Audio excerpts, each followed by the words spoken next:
আউযুবিল্লাহি মিনাশ শাইতানির রাজিম বিসমিল্লাহির রহমানির রহিম। সম্মানিত ভাইয়েরা, আসসালামু আলাইকুম ওয়া রাহমাতুল্লাহ। আমি খুব আশ্চর্য হয়েছে একটা কারণে, সেটা হলো মুন্সিয়াট বাজারের আজকে ইজারার ইয়েটা হয়েছে, মনে হয় লটারিটা হয়েছে।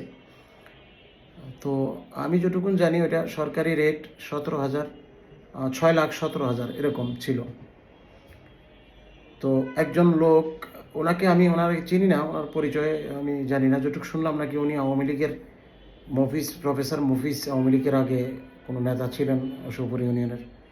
ওনার মেয়ের জামাই সম্ভবত, আওয়ামী লীগপন্থী লোক। ওনার শ্বশুর আওয়ামী লীগের সভাপতি, ওনার মেয়ের জামাই মাইনুদ্দিন নাকি নাম।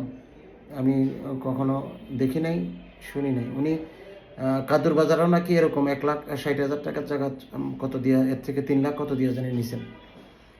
তো মুন্সিহাটে উনি সেম কাণ্ডটাই করছেন, যেটা 6,17,000 জায়গায় উনি 17,10,000 টাকা দিয়ে নিছেন। এর মধ্যে আবার ভ্যাটেড নিয়ে প্রায় 20-22 লাখ টাকা পড়বে। তো আমার মনে হচ্ছে যে উনি চাঁদাবাজির উদ্দেশ্যে এই কাজগুলি করছেন। চাঁদাবাজির উদ্দেশ্য যদি না হতো, তাহলে আপনি প্রতি বাজারে, আমি যেটুকু জানি, যারা উঠে 9 থেকে 10,000 টাকা। আর এক বছরে যদি আপনি মাসে 8টা বা 9টা বাজার, 8টা বাজার এরকম, আর এক বছরে 96টা বাজার। তো 96টা বাজার যদি হয়, তাহলে 9-10,000 টাকা করে 10 লাখ টাকার মতো বা 9 লাখ টাকার মতো এরকম আছে। খরচ টরচ নিয়ে হয়তো 9 লাখ টাকা আপনার থাকতে পারে। এখন উনি 17 লাখ টাকা প্লাস ব্যাট আছে, এ নিয়ে 20-22 লাখ টাকার মতো পড়তে পারে। এখন আমার বোধগম্য না উনি কেন এটা এত টাকা দিয়া এই কি জানি বলে ইজারাটা নিলেন। চাঁদাবাজির জন্য? চাঁদাবাজি না যদি করেন, তাহলে আপনি এত টাকা দিয়ে ইজারা কেন নিলেন?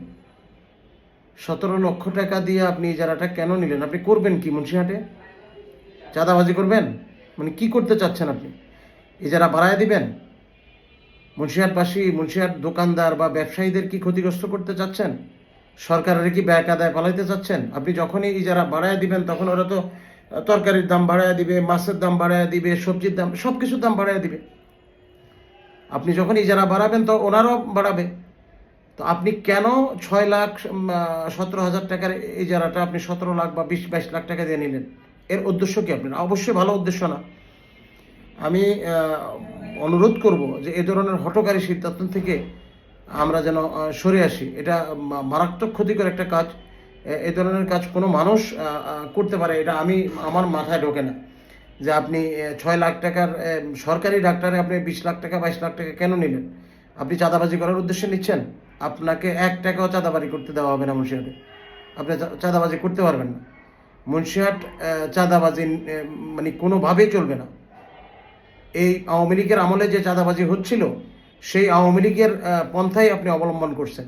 আওয়ামী লীগ যে চাঁদাবাজি দোকানদার থেকে করছিল, আওয়ামী লীগ যেভাবে দোকানদারকে জিম্মি করে টাকা নিচ্ছিল, আপনিও সেই যদি রাস্তা শুরু করতে চান, আমরা সেটা আপনাকে করতে দেব না। অবশ্যই আপনি সাবধান হয়ে যাবেন এই ধরনের হঠকারী সিদ্ধান্ত থেকে। সবাই ভালো থাকবেন। আসসালামু আলাইকুম রহমতুল্লাহ।